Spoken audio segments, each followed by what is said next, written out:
tunadoza muteke eno kati ndo muteke bumaso ne twagala obya kunywa temwagala bya biteka mabega ko twagamba mu bense tekte tulira munyamunyamu temuli nyamunyamu nena mpulira perfume yoka which one are you wearing today I'm putting on a Tom Ford that means you Black have a date hey mama that's how you smell it ne kata akasimu ne bakatwalira wano Bina tutunde mmotoka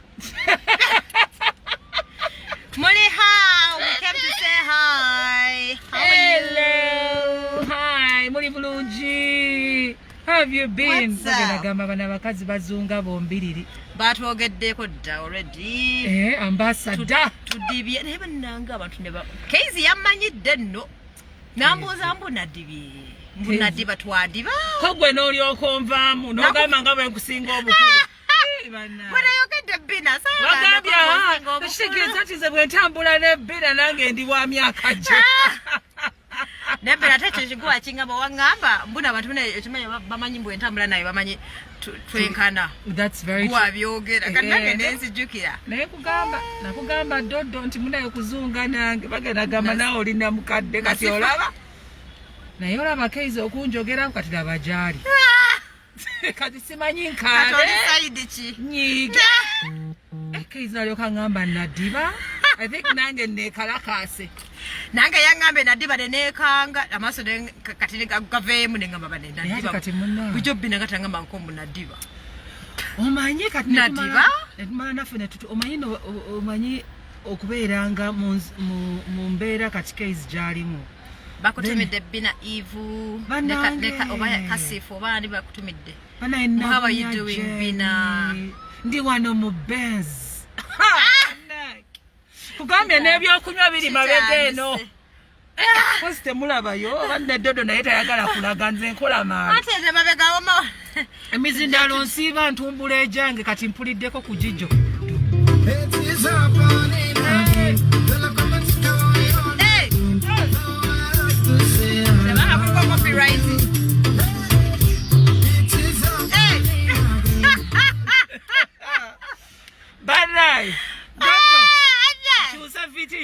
Choose a Range Rover, beg your pardon. You're right. You feel in the Benz. Tomulaba. Yeah. Oh, yo. When I'm there, Vugatona was steering, and I'm there, Benz in Jitara, what Bina Babie. Banana, Baseka, could be my stepmom. Bobera stepmother and heaven. Who got your sister behind your car and Bina? Bina. Olimba. I like how you can have a kuita gondi. Over. You're behind my car. Ono Frank 256 yono. Mugenda mulambule Keyz. Munange tubaye twagala gene ne batugambe tebakirizayo bagenyi. Ne Keyz ne chanze nange. Yageze nagamba nadiba. Olaba kati nze kinnamukadde nze nandi kujjeyo. Kati Keyz no gamba nadiba. Naye muli mu bya study bam. Mukakase bichi byotadiba kati ngebyo abantu abakadde tube atumanyi networks nga nyingi gwe ka Keyz okyali kato naye okimanyi nti eyamulopi yakoze bubi by the kampuli waliwo yaŋŋamba yes nti nno omuntu akwagaliza ekkomera aba akwagaliza kufa naye nga nekirabina kankubuulire fine bagamba nti before you say something oyina okumakinga sure ati no oyina evidence, yes. Blah blah blah. Yes. Instead of like throwing allegations at someone. Neka nkubulira nzo okuvedda nga ne mu secondary ebiboze ebe nalimbi ulira. Ebyo nabiwulira okuvedda simanyo babyatandikirawo ate bagamba there's no smoke without fire. Kasizo omutima gwe. Babagenda kusuwinga ina kusuwinga ne yatandika olugambo. Ono bamitani ono omwana akola kubukedde. Ani yalutandika. Sono yatuwandiikanga nako Seguya. Seguya naye. Seguya wano mukasalabe cha. Nera bamuteekako ng'ali bize kubyasibidde Keyz oshegera. Because those days that's when I also realized because I think yali agenda nga ino muwala gwe yali ayagala bali bamuyita Chimbugwe kati sono sagala mogera linya ferry. By then now nga ba breaking the up ate kati awo na atandike na achuka na de walala nsagala kwogera bingi naye nze kyendowooza nti munnange ng'oteekayo banno think about all those years baseeguya ze bazza bakuwandiikako and all the information n'ebirala because some of the information is from way back ngeya nabiraba mu bukedde naye ate nga tewabasiba onfuna ne batuwako n'akatundu k'essabo mbugwe Bina ajjako masiki zijjako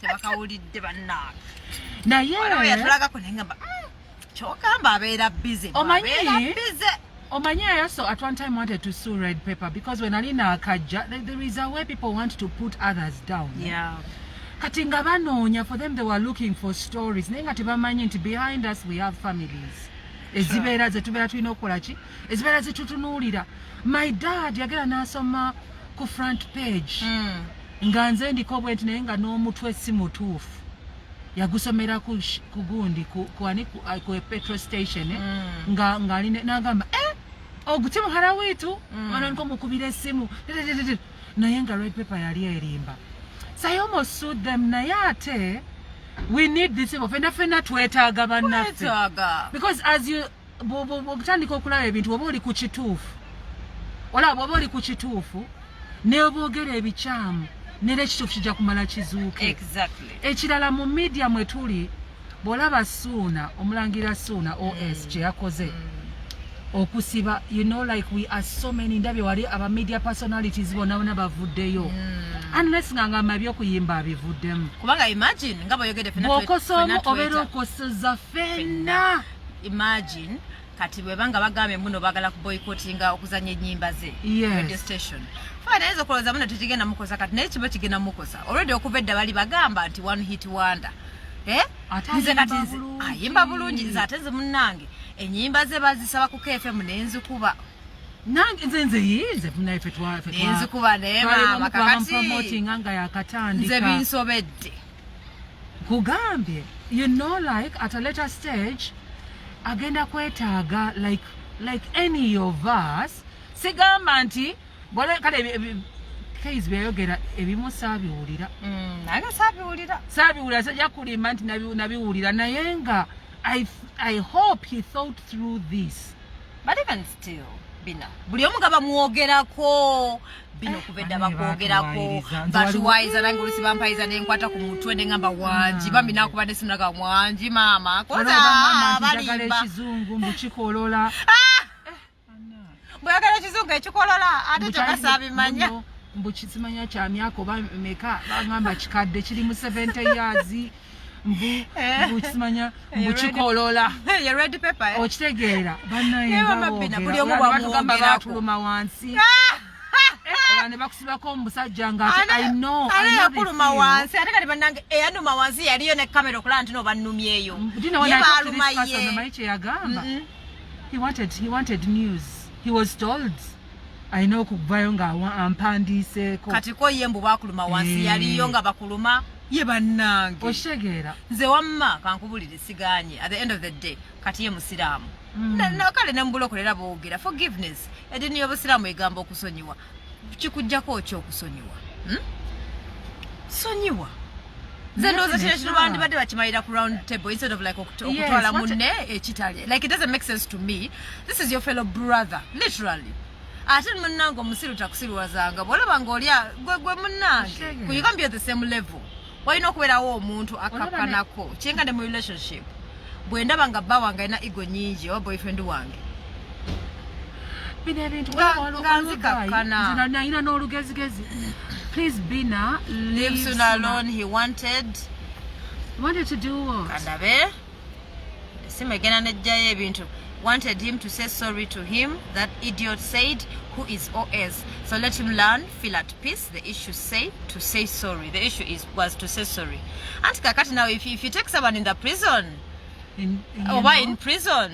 what do you gain kasijitegeera anti ayagala kati national if Suuna wants somebody to say sorry it's good nga sorry is from the heart nga it's not forced okitegeera so wano ani afuuka kiri kyesitayagala kwogera because omuntu nze njagala nnyo omuntu n'aveeri alinga bano ng'omwami anyiize oba then ogamba omwana say sorry ne kagamba sorry aba tekijja ku mutima kina kuva ku mutima n'ategeera nti no ne bw'oba grooming n'otegeera nti no a child ekizibu kyalimu kyakoze kino onfuna n'omugamba wano osobezza munno neera singa bw'onoddamu okikola waliwo ate essaawa naye w'onoomwetaagira ng'akunyiigidde or something omwana n'akiyigiramu mu that word sorry but you don't tell a child to say I'm sorry n'akyogera n'abala ntera nnyo balaba lwakubanga alina kyayagala okuyisaawo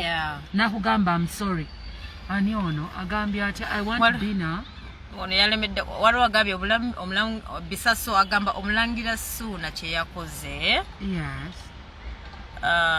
namulaba ng'akaaba nempulira bubi Suuna neŋŋamba naye akamaziga gaali gaddala amaziga gaali gaddala nze mbadde manyi yateekako kakalooba kyapambalansi bambi we go extreme omulangira Suuna agambye kye yakoze teyasoose kulowooza otherwise waliwo engeri endala ey'okugonjola ensonga naye si kutwala your fellow brother in prison exactly not even brothers there are actually 3 kyokka tufe twogerako omu yekka Prince Pario agambye if he gets 1 billion from the media it will be enough for him to secure his future 1 billion ani agenda ozimusasula kweno mpozi nga gavumenti yasuubinza nti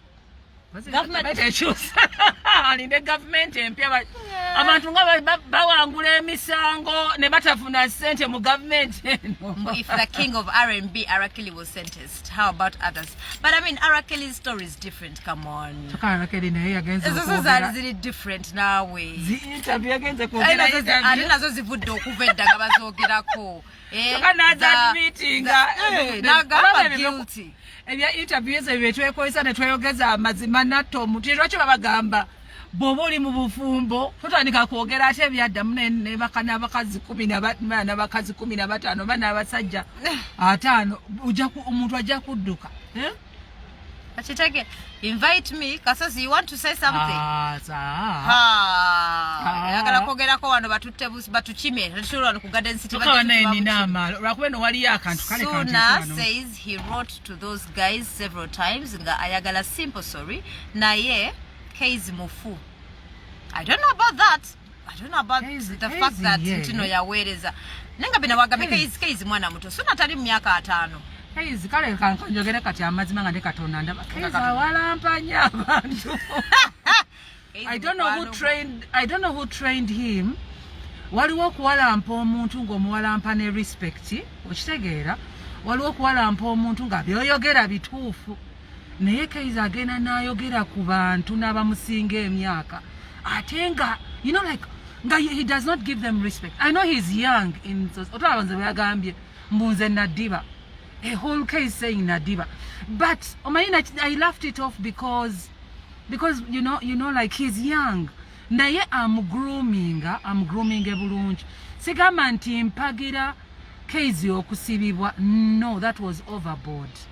What I wanted was for him either ogenda ne mutuula wansi ne producer we and then ne muchi harmonizing bulungi n'ogamba if it's a fact ne bwoba okibirenga obeere ng'olina facts zo bulungi onfuna so bino ebintu kankubira doddo wano baagala ne batatusasula ssente zaffe then nali njagala nnyo companies ezikola ki ezituwa emirimu imanyi nga agency bwenekuwa kati nga gwe bolina obwa ambassador you go through an agency negana okusasula this guy yasuwinga agency emu n'asuwinga company olw'obutamusasula wa millions ali 5 but he says he regrets yalina advertising like it's a production akola obulango nachi ngaina production company yes advertising agency kati company production okay kati client narawo kumusasula nga naye ayina ebizibu yagera n'abasuwinga nera n'awangula omusango ne bamusasula sente but mu bulamu sente temala ekisinga okuyamba be bantu osobola okubeera ne sente nera n'okola otya n'owulira ng'onyi nga tolina busanyufu ku mutima. We need each other. And that's what I'm trying to say. We need each other. And he regrets the 100 million zagwawo. naye he says his production company bano bagenda nga boogera nga baga awo because all the agencies couldn't take him on kati once in a while ogenda okulaba ng'afunyeeyo ng'afunyeeyo kati ng'abamukolera n'akuyita Bina jangu nkolereko naye ng'obuntu buswazi nga toli yali akwata ssente so kyo kiŋŋamba nti omulangira Ssuuna yandikyandolinze bulungi bantu bangi bawalampa abayimbi bawalampa abasereba ate nga balina families zaabwe kati kakubise mabu bote banagenda mu kkomera lwakubanga bano bo abate babasuuwinga lwakubanga bamanyi nti babeetaaga bad publicity yeseeringa ate jjukira nti nammwe abayimbi neera abandaba kati ne bafaani you'll agree with me nti some stories are created so that you make headlines so ojja kubeera ng'oyagala kuyitawo oleme kufuna an opportunity nze kyembadde nteesa kyomulangira Ssuuna yandijja munne mu kkomera ne batuula ku round table ne bateesa naye bw'aba oyagala story eya first tegenda kuyamba kati njagala story ng'eri genuine kyagamba ku myaka ye waako nze nga Keyz bw'anajja n'aŋŋamba ti munnaye Bina nsonyiwa nagamba waddiba okutuuka nasajja yagambye nadiba nange bantwaliddemu nenekwata nako nagambye ati kati gwe nsooke gwe ne bakutwaliramu naye kati nze byalaali omanye omuntu okwogera amazima Bina lesiruwala kati gwe wadiba wakkiriza ate sinadiba mundeke naze newakale netunuulira neŋŋamba naye bannange nadiba naye kagenzako kammanyidde Bino gambye mbuno kituufu yayogedde bituufu era bwekavayo tugenda Keyz bw'ovaayo tujja otunnyonnyole Bina yaddiba ddi naye nze naddiba ddi banange nazire netunenga Bina lindako ettutu bulijjo lyenta kyokuba naddiba ettutu temuliraba bana abantu boogera biki bannaye nga tobyogera mbu Bina yaddiba okitegeera kagali kammanyidde naye tokkiriza mbu waddiba kakati Bina nayolaba nagenda neŋŋamba kafuko nagenda nempereza kafuko voice note neŋŋamba gamba Keyz munoonya nze nga simanyi nti enkeera katonda agenda kukozesa abalala bamuteeke mu kaduukulu nzaawo amatiimu Keyz nvaako naye kati OS yagaba atuusa okutuukaawo akuza okutuukaawo nga yeebyo ebigambo tabiwulirangako nga babimugamba mami aki atabika ebirungo kirabika yes wamma tebalina kye batugamba Keyz should be Keyz not kasuku wamma ndimbooko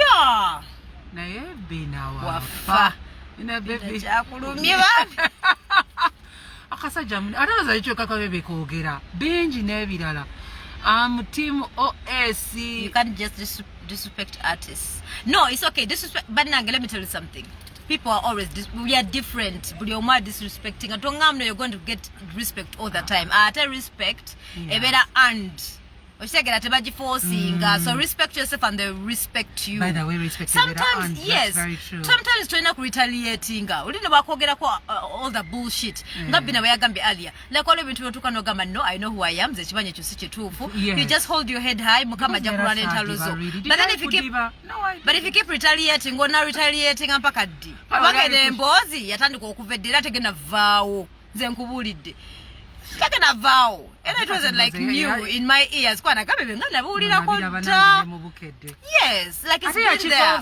and that is not yakikonfirming simanyi but ekidalaba ekifaananyi I think they were just trying to create a story about to make headlines. I don't know but then I don't know why like there are other ways to solve issues amaze Bina okolera olabe kale singa Keyz bamukiriza essimu mukomera where a mask Bina yambadde mask obadde manyi bagitutte tuyiza okubeera live usooka n'enjireka wansi wadde tusooka tugoba omusajja OS oye Bina Doreen nze nkufa Bina okyali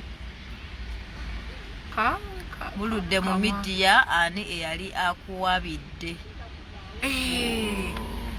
okay tuludde mu media ani yali ampaabidde bampaabirako in fact aratenze bampaabirako lumu nanti siri muganda so nagenda bagenda ne bajjawo churches so nga bagamba ziwogana mu residential area gye twali eyo nga minister omwe ne bajjawo church engamba naye abasiraamu omuzikiti lwaki nagwo kati nali mbulira kugamba nga nabo boogerera waggulu naga bagamba balokole tuwoggana n'abasiraamu nabo bawoggana ayayay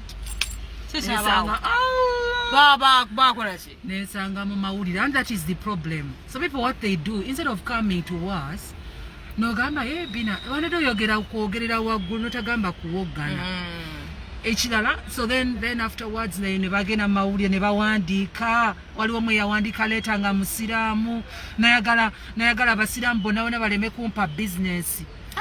But then when one of them called nalyoka mbuulira nanga Bina abasiraamu wabavumya ekinengamba nze Oluganda sirumanyi, nze nagamba lwakuba yayogerako kyabasiraamu kyokka, nze nagamba baba balokole bawoggana n'abasiraamu nabo bawoggana ku makya because nabo baziina ne bakuloopa ne bandopa nengamba abalokole bo nga tebayombe onfuna so it's katoli agamba tebatulopa nkodi batuloopa naye kadade n'ekirala batuloopere kinze me I don't do bandopako ne lumu olulala naye ng'ebyange byali kwalaali just because maybe radio teyali yange, so the boss yali nerekwatagana ne ba reverend bishop bano abali mu kigo.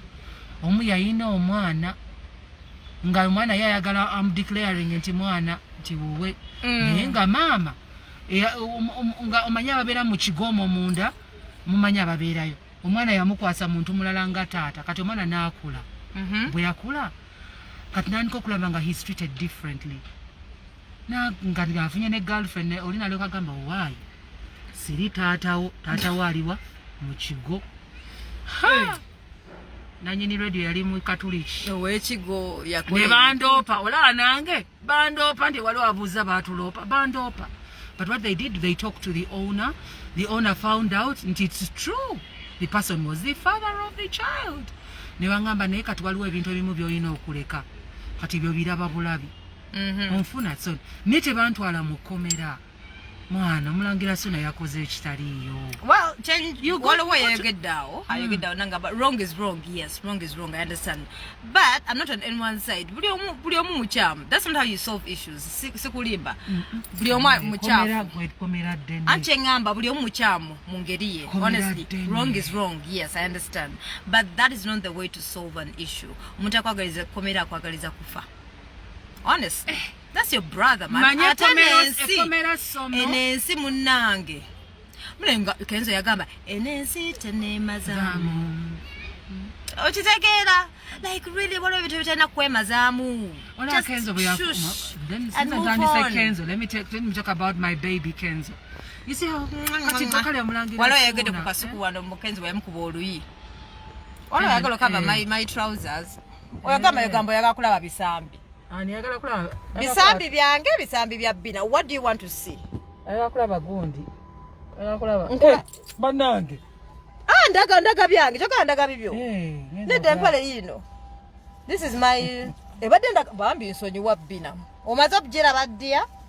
This is my trouser kale tuddeyo ku nsonga anti freestyle show. These are damages. The damages. Ayambadde damage. Njaga byambadde damage ndoza ambassador banange katolaba Keyz kiwedde kale wadde tugamba ku Keyz ne ku Keyz sisaayo kyange Keyz bamuvuma nempulira nga nange njagala kwabika okitegeera Keyz bamuvuma kasebo ne bakawayiriza kaswiti mama ne bakavuma left right and center bimukale nga bituufu ng'oluzungu ne bakavuma oluzungu kasebo nga bakavuma nga nange mpulira nfa. Naye Keyz yasalawo kaaba. He never went. He would have sued because Keyz has connections, but he knew nti tosobola kwagaliza munno kintu ekyo. Yes, ekomera kuyiga like you get in there and you think nate kati Josibidde Keyz agenda kufuluma nga abadde bamusibye n'ababbi n'abasala ensawo n'abatta gandi bwe ndowooza okitegeera kati agenda kuvayo ng'ate since he's young ng'alina obusungu ng'ayize n'obuzeezeze obulala nze bwe ndowooza naye ate singa obadde oyagala kuyigiriza wandibadde okola otya. You give it time nga Keyz did. Keyz gave it time. Nina kati nakuzanga nga abantu tebakwagala n'agamba olaba bubi abantu nga banjaga ne bwe tuba 10 bwetu twagala Keyz ne tumwagala ne tumwagalira ddala.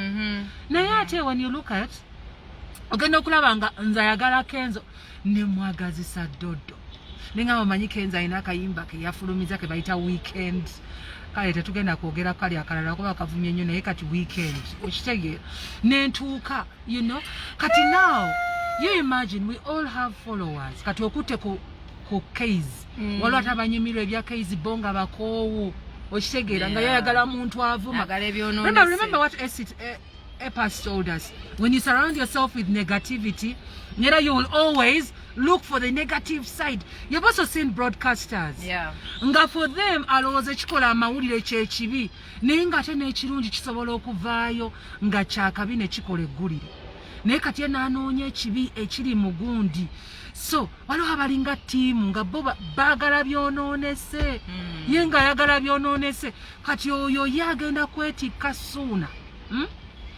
Oleme kubeera nga tolina mbaga gy'ogendako nga bagamba kati nga mulimu abamu ng'agamba Bina wa Kenzo tobalaba oyo mukazi wa Kenzo sisobola muwa ddiiru yange gye bali nga takwagala lwakubanga oyagala Kenzo ono agamba walayi Bina Babie mbwaggwe nebwe kukyawa nze sikuta baby ensi nebwe kukyawa sikuta baby. I love what you do. Keyz tumunyumirwa naye ayogera byatalinaako evidence. Okay, that's what most people are saying. Doreen onkuba nnyo Sentongo, what's up? Semugabi Peter is saying that's why we follow you Doreen olina wokuba. Thank you for following. Oyesige Nixon is saying Doreen Wamma. What's your take on this, People are giving ideas here. I mean, they're thinking, have a blissful weekend, my Doreen. Let me go.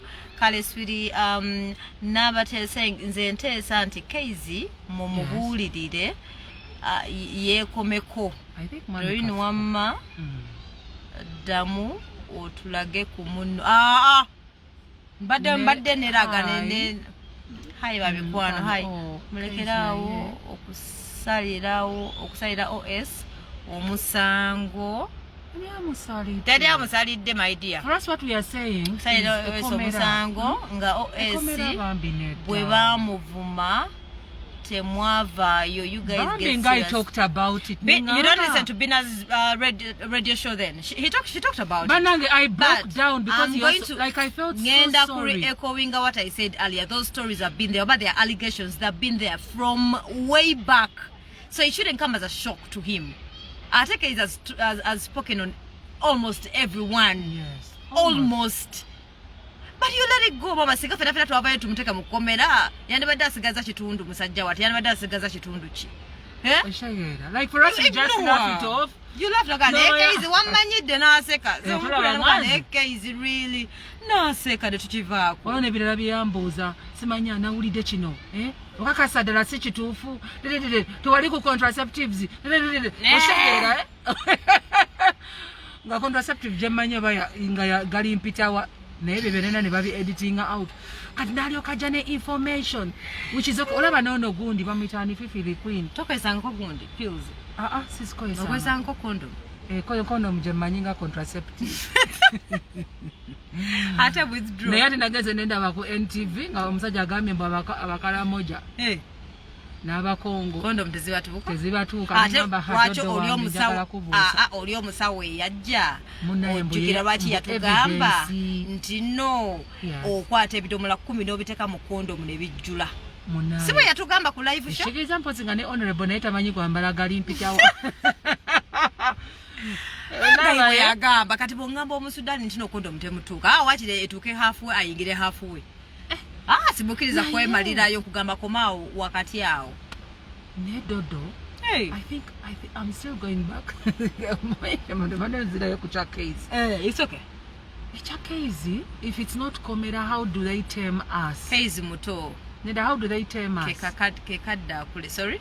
How can we be termed? By what? Because I don't know whether Keyz studied mass communication, did he? I don't know.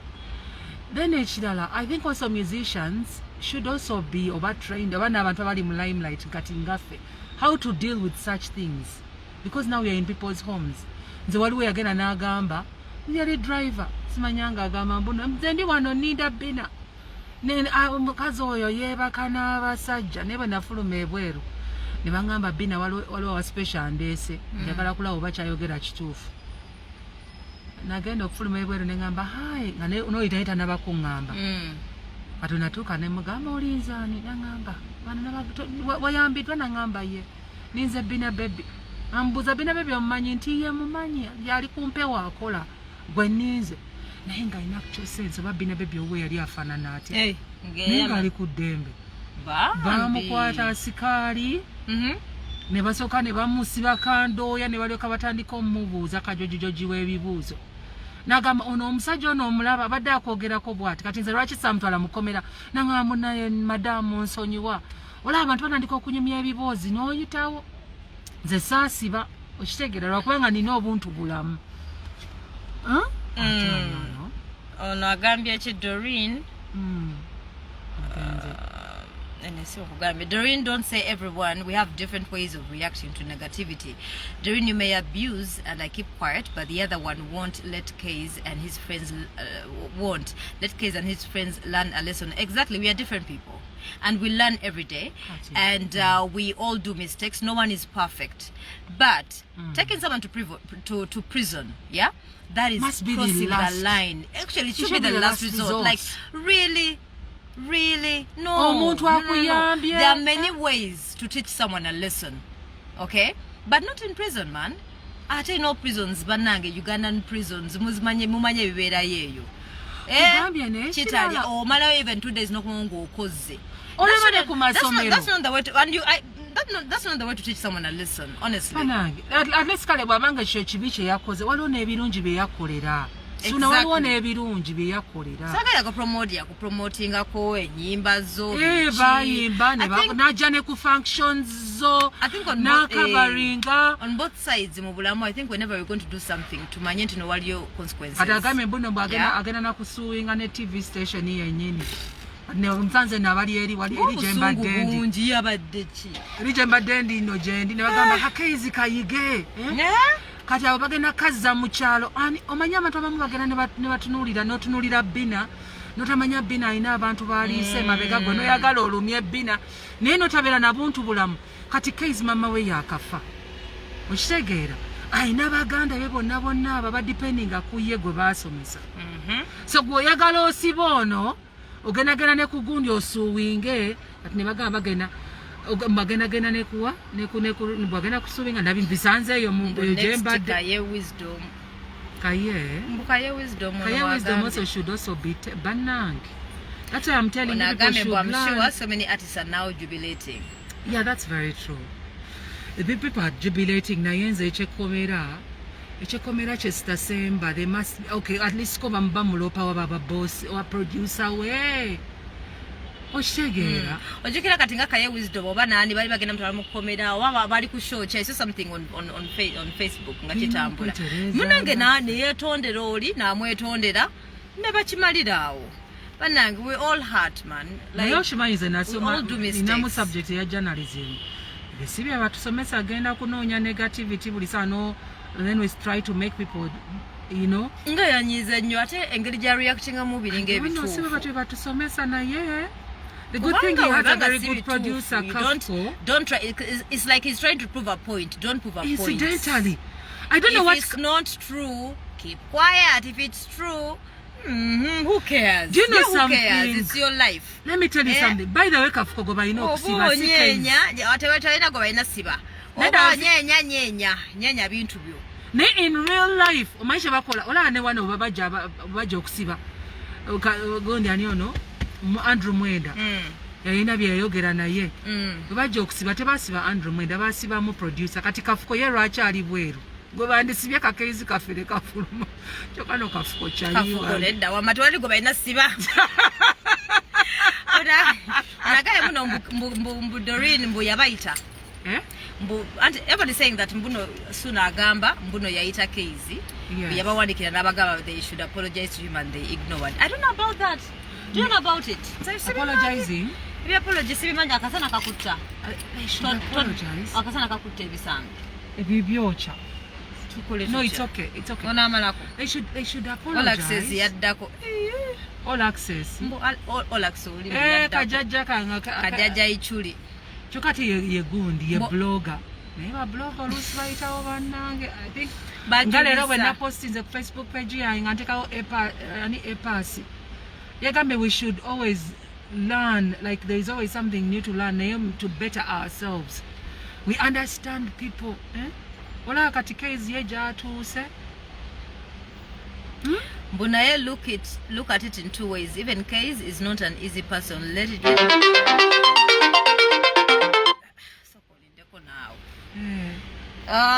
Keyz is not an easy person, that is true. I don't know. And I saw Keyz on TV, especially his Saturday show, and I knew that one day he was going to fall into trouble. Naye obuzibu ebuze nti kati suuna ali mu kulemera kw'ekyo ekintu bagenda kujjayo ate even more that. And there's a funny thing. Oh, media. Bweba aliwo obuwala bweyagiraagira bagenda bujjayo. Bweba alina obwana bweyakweka bajja bujjayo. That's the funny thing, but they will keep on digging. You know, batugamba tolina kusalawo ng'oli munyiivu. Tolina kusalawo ng'oli anxious. Tolina kusalawo nga you're sad. Tolina kusalawo nga you're so happy. Kati okusalawo kwa suuna yasazeewo nga munyiivu. Kati okunyiiga kuno, then you forget. Kati ebirala bigenda kuvaayo ng'ate suuna olina abaana. Olaba okaaba kukwako kookaabye. Ku media personalities zemmanyi bagenda kujja ne bwino. Sigazo wabwana nga wabusumba eyo. Nera you had better clean up zine sawa. Gwamanyi nti alina ebyama byoba omugula mugule. Sikuli bannaye bannamawulire nga weetisse media personalities. Tuwalayo bonna nga bateekako ebintu. Nange kan sharing Facebook and be solidarity. Sharing. Be solidarity free Keyz. Free OS imposaje. Free badanga free OS. Okay, free Keyz. Ne free Muto bali basatu bannange. Muto ne wako free. Wako ati yakola liki? Why same program they exaggerated. Nga tunabera no batuchima babiri Bina. They over exaggerated. Ekyo bakitugana batugamba ino okubeera ng'olina proof ng'olina n'obutambi no recordinga olaba kati ngaffe bw'oyogera n'omuyimbi nakugamba omanyi bagambe nti nafudde okitegeera kabeere mu recording lwakubanga agenda kuvaayo agamba abantu olaba those media bampayiriza mbu nafudde ng'okajja ng'okazanya Gage watugambe wafudde lino si ddoboozi lyo abantu babasasula bubi okutegeera kati mulimu abamu waliwo wakugambe bwe wadde otugamba story ya Fifi n'osirika ya Fifi the Queen Fifi no yaddako akoze ati Fifi no yaddako naye shots manye ebeerawo oba which day njiraba ku Facebook simanyi na lunaku ayogera ku ki akazi abayimbi waliwo omukazi gwe yakaabya ku TV Fifi I love Fifi I like her. In fact, banaye buli wagulawo mbeera ndoza bagulawo Range Rover yeah ndoza bagenda ebisumuzo yabina wagaddewo bino naye aba lwaki ndowooza kale nze mune abalamula ba vitis nze ndaba Range Rover ng'eyakamiiri Range Rover wabina bagamba oba ng'omanyi mu Range Rover totuukamu ng'oyagala having a fun ne kungulu ndi bannaye n'akaabya n'abantu are you sure ne batandika okugamba nedda bampayiriza. You know, like nobody has come out okwogera ku gundi eyo bazala kwanga oli abeera n'obuntu bulamu. Why didn't we come out to do live when OS was hurt? Ate he came and fought for himself. He was crying. Katoli ali mukomera tasobola kwerwanirira. Simple. Kakati oli yavayo n'akaaba. Tewabira banga akaaba. So twandikoze batya live so Facebook live or whatever owane tuwogera ngafuddeyo ne yeekaabirira. He could fight for himself. Why didn't we make noise or make a Facebook live when OS was attacked? He came he was fighting his own battles. Oli ali mukomera he can't even fight his battles. You guys maybe you don't know. For us since way back those stories have been there. Kati is either him okugamba bannange nze kyekomera kyekintu isizza kintu tewala bituufu deal with it yena yebanga bituufu bameka babinyeenya banja babinyeenya so what nenga bebyamukabiza bwe byamukaabya kyekya kyamukaabya senyumba Tebamuweza mu nnyumba mbuno mbusimanya siye bichi. Ebyokunyenya byamunyiiza. Ebyokunyenya bibyo byatandika dda. Nange byatandika dda tigaga muno onamulaga essabo weriri. Proof atandikira kubukedde. Kasalabe kyalwa kubanga sikyalina bipapula. Naye nga kasalabe kya by then yali ayocha. Nga munne naffe twagala tubeereyo. Baladde yani. Bina bakuwandiise kuba naye nera monitor yali okanejja. Naye kati basobola okumpandikako ebirungi n'obeera nga banne oli mu kasalabe kya ne bakuwandikako nga booli mu kulya. Oli agenda n'agamba Bina awoomeddwa Rolex z'eggulu nga sirina na bwenzeegaana n'ekifaananyi nga weekiri. Nga bituufu. Kati nga bituufu nga ndi kasalabe kya kati ne ndyoka ngamba ne ngamba is this just a story oba ki? Naye anyhow bw'aba agamba mbuno bimuluma saatandikire ne mu bukedde bibanga bya gwegendo noonye jjogirako dictator totukooya yabalema okumujjako last time ojjo tugamba genda omwejjireko wekka lwaki otutuma osimanya tulina kujjako dictator bye muliko genda onoonye w'omujjirako naye kati what does that also teach us? Unno genda ku page yo tandike hashtag free that day simanya dictator biki the right way why we doing a live people wonder why we're doing a live it's a media, this one is a media personality ngaffe. Yes, that's our colleague. Then ekirala wotuukira olana ebibonerezo bibeerako wotuukira naye tosobola ku endinga ku end result. Bannaye this world is round. And it's small. And it's very small. Jakutukesera ngate OS yeetaga Keyz. You never know how. Obanga mutabani wo oba muwalawo obani oba mukyala kati muyinza okugamba kikafuuwe. Mama. Odokomero, do we have proof? I think you didn't understand me, because for you don't know Luganda. We were saying those words or allegations have been there for long. So if he knows they are true, let him come out and tell us. If they are not true, let him still come and tell us. If he doesn't want, let him keep quiet. It's his life. Carlos, bambi ng'olabye omuto. Okola ki wano? Kyolaba abakadde. Togenda kaddiwa? Ani agamba tuli Carlos, ebiba kyabivuma. Ebiriwe byabokadde. Tuyandi batuli bakadde naye mukwano gwange tuwooma. Tuli mu 2021 naye Carlos. Tukoleke malo mu bulyenga bwe tuwooma. Olembera gajaga na sesema. Dodo. Yo muto, yes, agenda abuuza. Katoli muto, tukole batya. Oyo otypinga no akantu kotekawera. Otukooya. So bwoba omuto then what? Bwobeera omuto bakuwa ebirabo. Amasuna ffe tuli wano gamba tusonyiwe. Libe naye pepe omunoonya ebirala eby'okuvuma. Nze mwansobera. Twetonde ku Mutamba. behalf. Wamma. I think over for us we kwetonda. Abato muveewo. Wamma balaba bakadde you're welcome. Ate tusabe Mukama atukaddiye ffenna. Tukitegeera. Nze nyimanya nga ndi mukadde ng'ate mpoma. Era tuyasera nga tuwooma. Ekigambo ekyo bakingambadde ne bakigamba n'omuntu gwe nali njagala akazi nga kakadde naye ng'okalemerako lwakubanga like it's so weird. Like I can't believe in this day and age someone can come out and say oli mukadde. So what? Bwe togenda kaddiwa bw'oba togenda kaddiwa saba Mukama ofe ove wano otagamba ki wamma twewoomera nze ne bonfuma obukadde nga mpoma it's okay okitegeera magumba naye bukadde nabo bukadde magezi naye bukadde magezi nze banyiiza nga beeyogeza ebintu I by the way I even laugh. I'm like in this day and age oli awo otudde n'akantu kotekawera.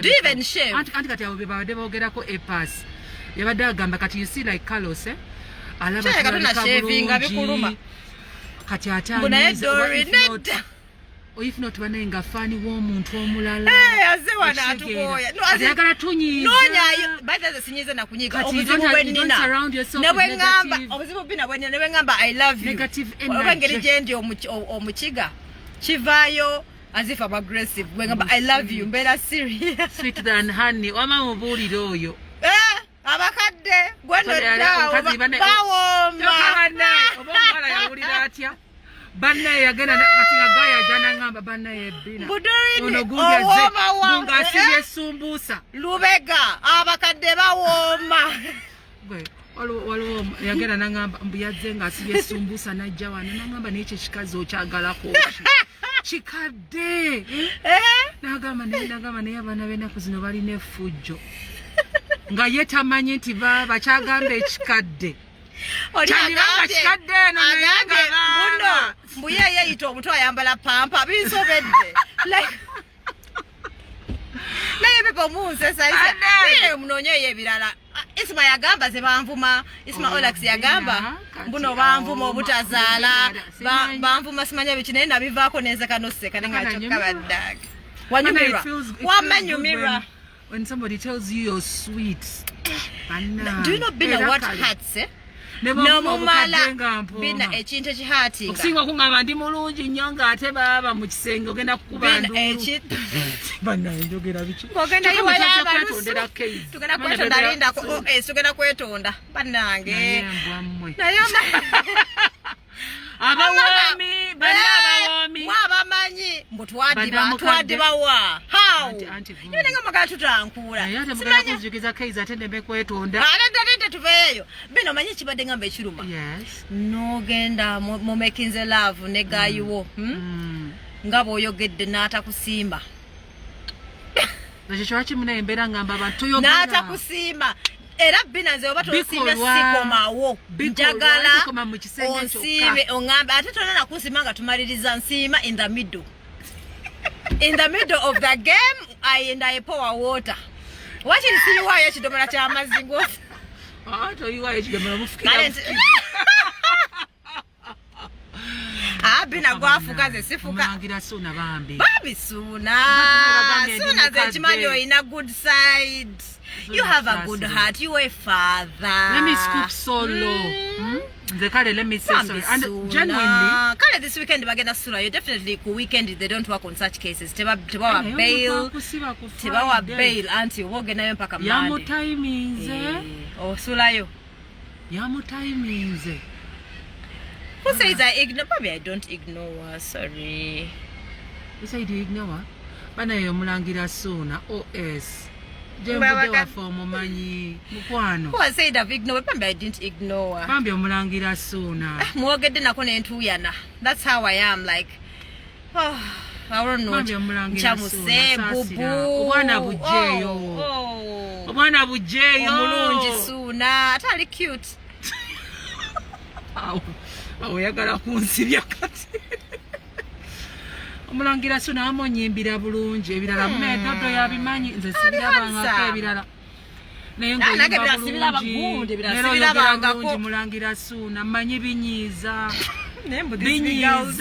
okitegeera omulangira Suuna binyiiza mbimanyi biruma neera Bina bamugamba buno bamuluma wansi ani yamulabako nga bamulumye wansi bubuuka bwandya wansi okitegeera manyi musajja yakuluma wansi ne baŋŋamba njagala ekikadde ne bagamba simanya biki bingi bye batuwandiiseeko Suuna pozi bagamba gweoyagala omukadde agenda okutuka lwaki abantu bepakinga kumpi ne Range Rover Bina omutima guli era agamba akamotoka bagenda katwala tebajja katwala munanga musweti abakazi abawooma bakwetondedde bannaye abawoomi olaba naffe tuvuddeyo banenga sikyayagala kutunulira esi omulungi kyoyagala tuuka yeyo naye Suuna waba ayagala tutunulira waba ayagala otunuulire no tugenda not a sweet mpozi ngenda nkwata camera for evidence nembiralaga wano nebagamba nedda why you want what I want to whatever I'm sweating munaye Bina oba ogenda kugiragira genda wekka munaye bwe kibanga kikigenda okuggisaayo Keyz oli willing okugira asitakkiriza okwambala galimpita ate n'atanfiirako naye Bina wafa nze genda wekka ogenda n'oŋŋamba gye mugenze munnange wenaba tofuluma nga nkubira poliisi nti kirabika omuntu wange wamasikyo omulangira oyagala ebikadde banaye wanagamba nedda njagala kuwa Suuna banaye ajjeyo ka Keyz tekuliba nno nange ndo bayinza okunsiba ne bagamba for sure Bina ebisambi byo birabika ebisambi obirabyewa wabirabira wali wagambye Mweko atanze ndudde nsobola ogijjako mbadde njagala nninderindeko mpaka November peze emyaka 7 naye munaye bwebanga gigenda okugisaayo Keyz Suna neetegese ate nze Suna Bina ali wiilingi wadde mukadde yeewaddeyo ogenda kutegeera ebirungo ebiriyo bagamba muno bino ebintu bwe biti bikakkanya abantu ate nga tebinakakkanya Suna ebintu ng'ebiri bwabadde naye munansonyiwa I'm sweating because wali very hot. Sibaji Bina tukamdo. Achaje pakinza kumpi ne motoka yako. Ola bwenje sibyeko. Ana. Tunasikulimba ndudo ono ye alwamyaka esatu nayenza ndiwa myaka 7 nena koza 7. I think mine is better. Pozi gwe muto mpozi nika Keyz lwaki nkegayira akanvumye. Ate weefule Bina weefule ogenda no Oberanga azze ewagula era novaayo katono kutimu ki Ana munansonyiwe ali mukozesa akagundi ka makeup bakayita batya kano ka beauty blender Team Bina go girl so I can't use a katambala because if I use a katambala put on your SC by the way no I can't put on my SC amadinisa ate kati battery jagenda nnyo ne gundi n'amafuta kagenda nnyo mpozi nga tutadde amadinisa wagula tegali tinted okitegeera muno kirabika baaba air condition no we have she has an SC naye the thing is her windows my windows are tinted so we shall go dark become dark pozi nga nkola bwenti nenzigulirawo ddala wano bwenti Bina bikuyambye kati wajjo beda tuyogero kimanyi kati embiri jaffe tutukyali bato kati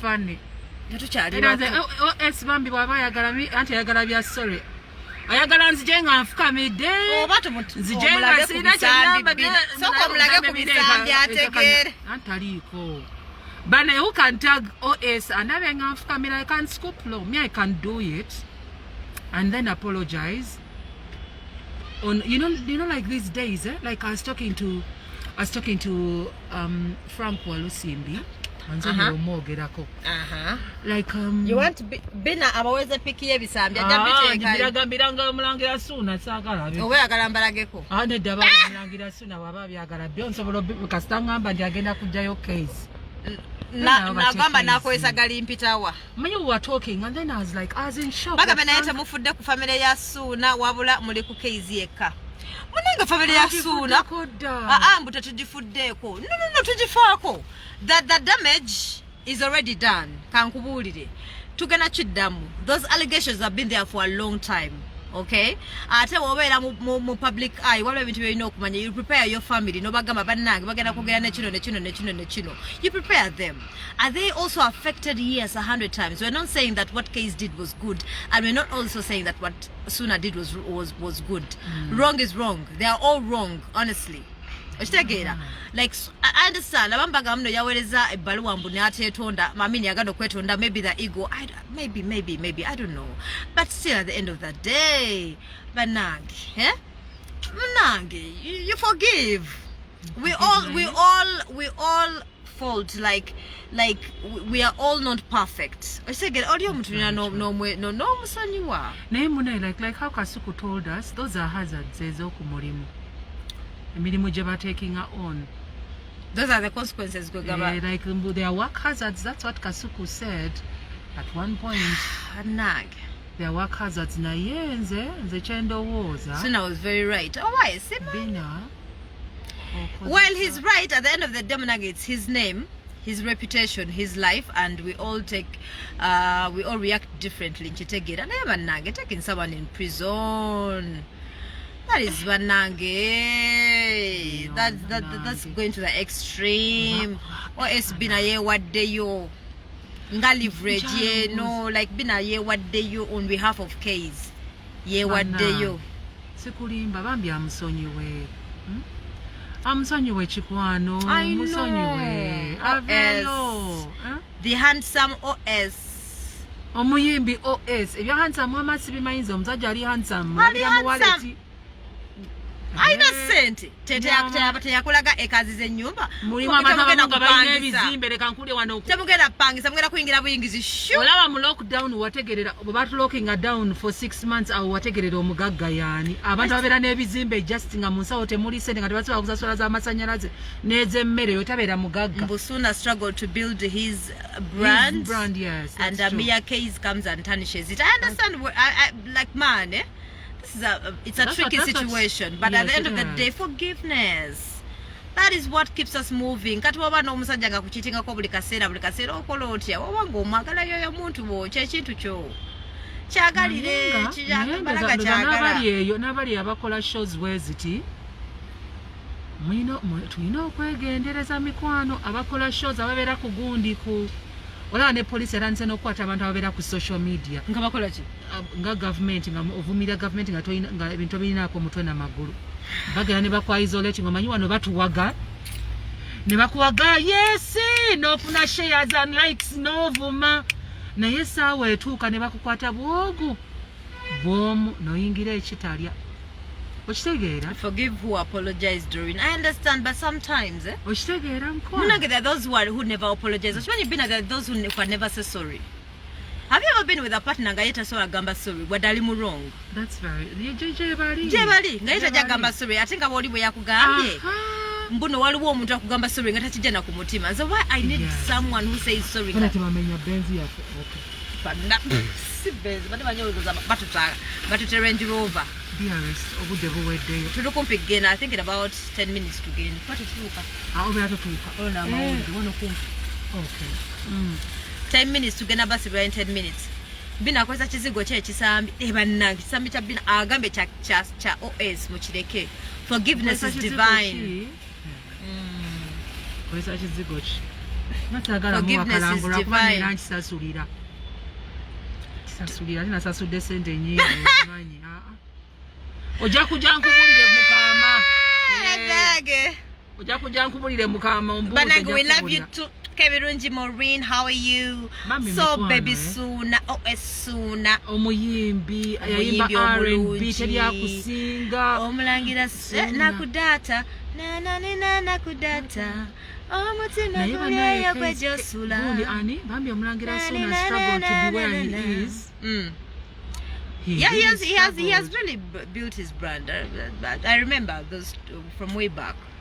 Keyz refused to say sorry. I know. Keyz mwana Muto. Forgive them that they should pick a leaf. Yeah, true. I know Kafko will try and talk to him because Kafko is a producer whenever boss they can't say sorry, let them suffer. They will say sorry. But towishingira muntu komera. Olaba mmoja wa bondo guddako bondo yinza okuvaawo kwakananga goliyo oba sekyo omuntu wonga yaliyo ngaloga munno tomanya what tomorrow holds. Yes. You don't know what tomorrow holds. It's only God who knows. Sometimes I'll like a revenge for God. Bagaba revenge ebere ya Katonda. So my bubu. OS. Bubu wa Bina. Bambi jayo Keyz. Mukwano kajeyo manyi. Kaba ne wena ka posting anagamba bannange. Nawe ina. Wagamba ki? Egala ne kagamba bannange. Kugezi Roy. Nawe ina byotya. Media personalities should have limits. I know, right? They have learnt a lesson. But you shouldn't wish bad on anyone, and especially Doreen. The word sorry means a lot. I know. But you know what? The word sorry is very heavy, by the way, but few people say that word. Banange and they exactly. Very few people say that word, and few people mean it. I don't know Chidala. You have you noticed? Until at times look at Bami Nomsaja Bami parking agende. On manage and but I know Kujana parking. Nera Checho Chayagalo Kulamina Kujayoli. I got Domina Gano Kujayoli. Toluja, to Mani Puto so yet Agiswa. Again, parking. They can't say sorry, then face the consequences. Period. How much number? The Doreen, Mulima Bantova Moe, and Ola when Kusana Doreen, Kumanya did serious. Serious, said no. Dodo, Ola never like at times people don't say sorry, at times people don't say I love you. Name Obikoro. nogenda okulanga omuntu akwagala. You have to read between the lines. Gwe bw'oba olinda I love you nga tegenda kujja naye n'otunuulira ebikolwa n'omanya nti the person ali apologetic. So you may find nga Keyz maybe yalekeraawo for you are waiting for sorry naye nga yalekera. Why are you putting on the tugenda mbadde manyika music kana jenema makere chanze. Someone says mbu OS yakoze entondo. Keyz should bend low, it costs nothing.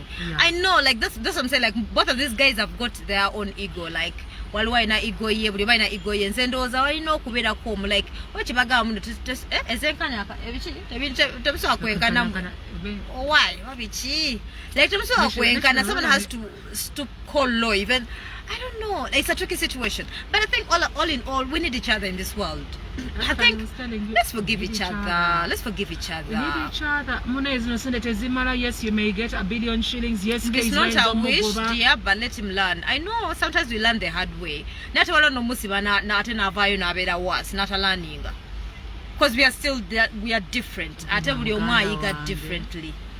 Nena muganda wange Pit Bambi yasinga n'okunjagaza n'okunja what sharing sina bakusharing ati mulio teguli ogenda sharing mune mbade simanya ati munayo olina iPhone wane recharging nga iPhone wa Samsung no roko sina kakebo kayo tho iPhone ya tubanye na Jimmy's place ngendete sharing speed naye tugenda what you sharing badajira sharing atuvuddeko nga tukyali konna kikaka bagenda sabamba wele sina kula facility zabanye bana zikira bosi banange bana manyika music kana jere tubazinira mu nene neshla batyo ngambye nti negenda kola nedda badde njagala geza bana emuna atusonyi wakantu nuzeeke badde njagala kula obanzo ne bali banda byempale yo bakula byempale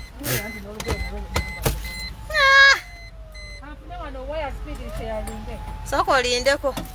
But sorry guys, hold on. There's something I want to check out here. What up? Bane God don't sabira nange nchuse. Sorry.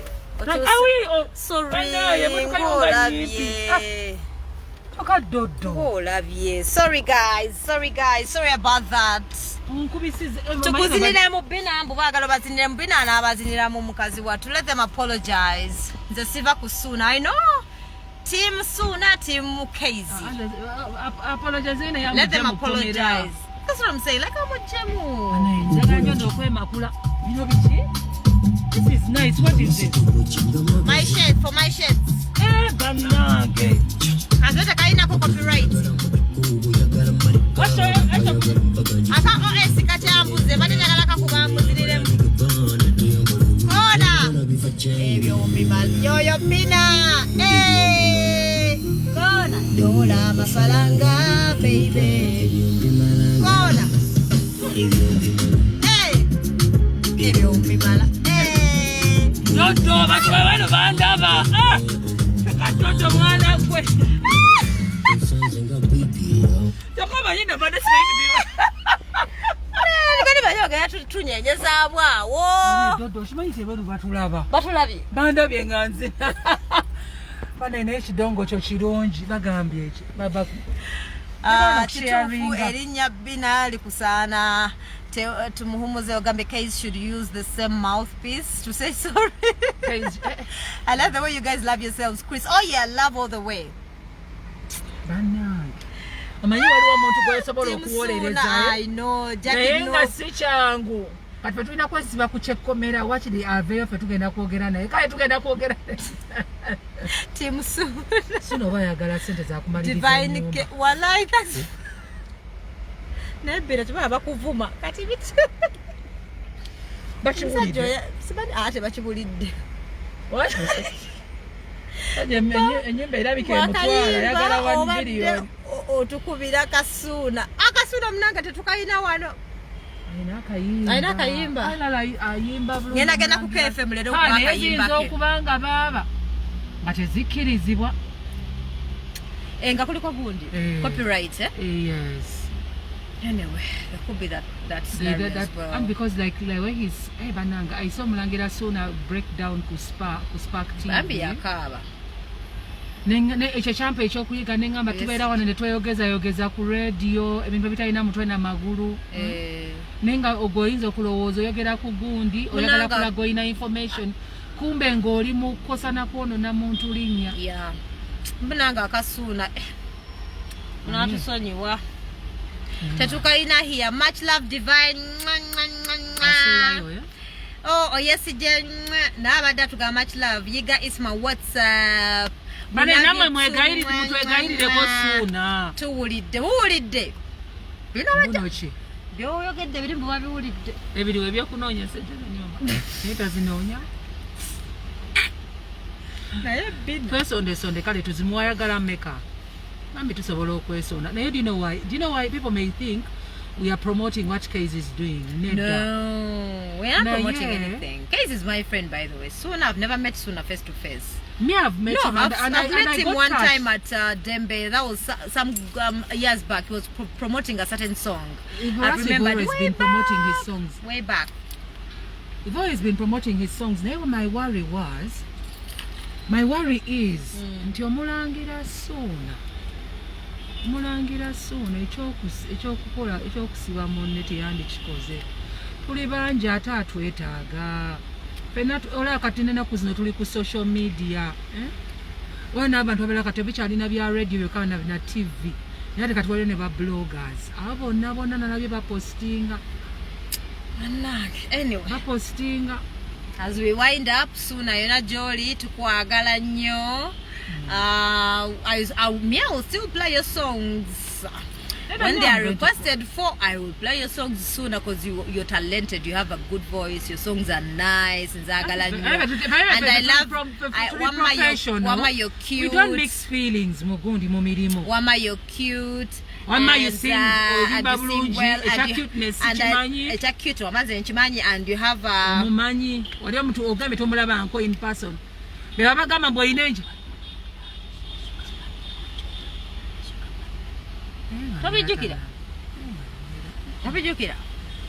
Then your tinted hair is amazing. I love your tint. I know white, right? What grey? Bambi, I know you're a very good person. But your mind a good side. Your mind somehow. A good side and a bad side. So let your good side come out right now. Let's cool down. But no, I pray that Keyz will say sorry to you, and we just rub this or sweep this under the bus or under the carpet, and then we move on because we need each other. We should never know 2 weeks nga bwogamba nti bagenda musiba 2 weeks never nakuwa sente tekigenda kujjawo kiri naye ebikolwa byo bibigenda okukyusa endowooza z'abantu. Why not forgive them is not the first one to be talked about. That's what we were trying to say. Nga batuwogeredde naffe nga they have thrown allegations at us. Olaba naye siwamwogerako ate munange baba bakwogerako even negativity sometimes. It's okay.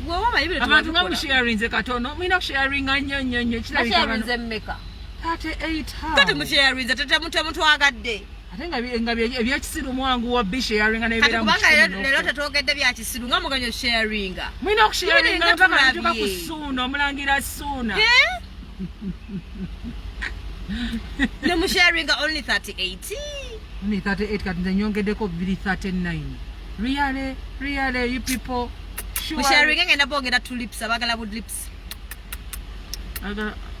Bina singa Suna bwe yavaako ebigambo ebyo bye mwogera kati mwabigamba Keyz kyandisinze kati embwa limaze okusajjuka ate munenya mulinange tali anenya OS. We are just saying that he should have a change of heart. That's what we are saying, change of heart. Let him have a change of heart and munange forgive. Nene ekirala Dodo twagambye dda nti Keyz olaba naffe atuvuma naffe atuvuma kale si kuvuma like ayinamu kali wadiba kali olowooza kyeyagende kyokka naye ate sisobola kumulowooleza kumutwala mu kkomera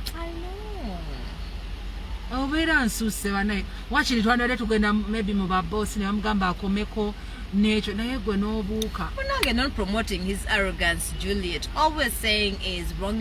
He has to apologize, true, but prison is not the answer. It's not the solution. That's what we are saying. It's not. So baby, soon now, wherever you are, we are sending you greetings and we pray that you have a change of heart. And Munange, we are not perfect. And Bina is really... You're also not perfect. Bina is really, as long as you come with a condom. Ate epas kati suna totandize munyiza babagamba teyagala nkanyanya ayagala bihips byo ate naye ayagala epasi nedda os ayagala hips alabika nedda yava yalabika ali mufu Jackie nupu okitegera abaana naffe batuvuma wama ne tusirika batuvuma wano obukadde ne tusirika okitegera omuntu n'akuwaayiriza obukadde n'ogamba ndi mukadde wandabiddewa omanyi obuto obuli eno naye Keyz kakumanyiira yamanyi obuto obuli eno ndi timu Keyz nvaako timu OS ndi confused mundeke Team OS, Team Keyz, we need to forgive each other. We need each other. This world is small. Ibrake. We forgive and forgetting is sometimes hard. Actually, I'm forgetting. I commend them. Ibrake? Yeah, Ibrake apologized and she forgave. Neti again mukusuwinga. No, but she was threatening too. She was also threatening too. Threatening just. That means n'abantu ngabagala nnyo ekigambo ekya sorry ekya by force bannange. Wrong is wrong. Maybe Keyz anaba kutegeera nsobi ye. Atule wasa munnyonnyole, then the other one will apologize. I know. Sooner. Who sent them to Chitalia is the magistrate. Why are you flipping this? Mama wanga nkubidde. Katugende. But guys, we love you so much. Yes. May God keep you safe. Chris Williams, God keep you safe. Or on yesterday, everyone has been around. Smile, we see. Kati Keyz or gwe mulimo gwe kati suna ye aroza. He is the only person they have talked about. Feelings just. I know, man. They talk about everyone. That is my thing. They always lie. They talk. Even when you're keeping quiet, they talk about you. Even when you smile, they talk about you. Even when you're mad, they talk about you. They talk about everyone. Wezo kwangu sekano omuntu ngena akogerera bifu bichamu okitegeera. I know amambaga bekomera will teach him maybe, but man anyway team Keyz team OS nedda okumu kale katugende. We love you.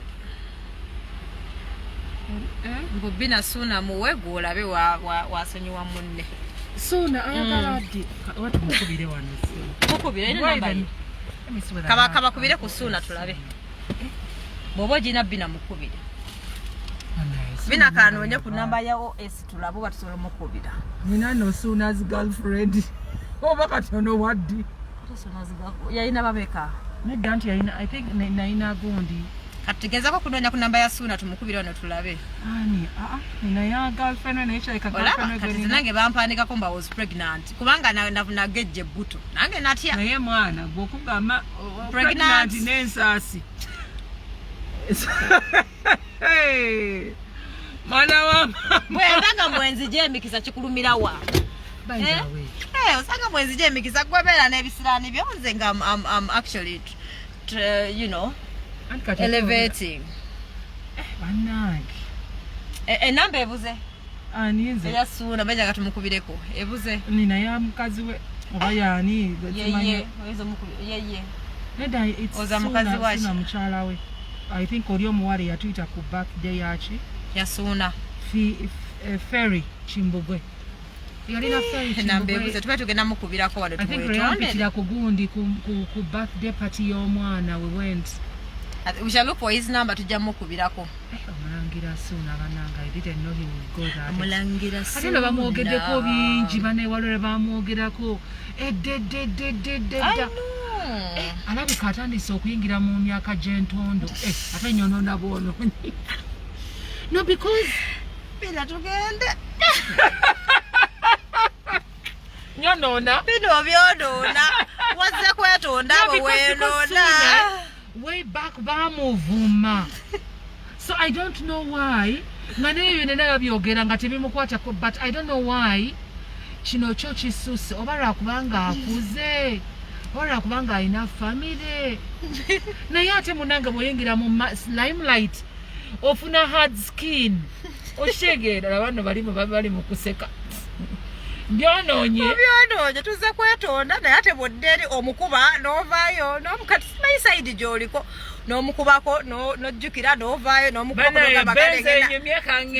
kale ngenda muwaako olugira n'omukuba kati sikutegeera naye wetuwaagala naye lwakitangumiikiriza mpaka November n'empereza ddala emyaka gyayo emisawo. Anyway, kukya Keyz alina gyanzize. Keyz munnange ayambye, he has also contributed on Kugundi. But we need to first call Keyz to apologize. How? We wanted to first call OS. No, OS. By the OS, me mine, Charlie fresh. 5 years. I have been amaze 5 years by the way.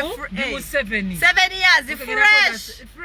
Fresh sooner. Come here, water. You're the only one I can give. Atapana nga sooner tozunga. Ate munebwe bwemaliriza bwoti ng'okuba akasimu ekitali nga Keyz afuluma.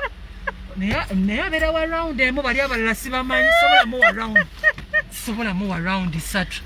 Bali abalala sibamanyi muwa round emu. Ati bagamba bye bigonza abasajja. Ate wuuyo ndi kimama. Chibebi chimame. Ate munete lyagenda kukuba. Natwachi baseka. Why are you laughing? I'm very serious.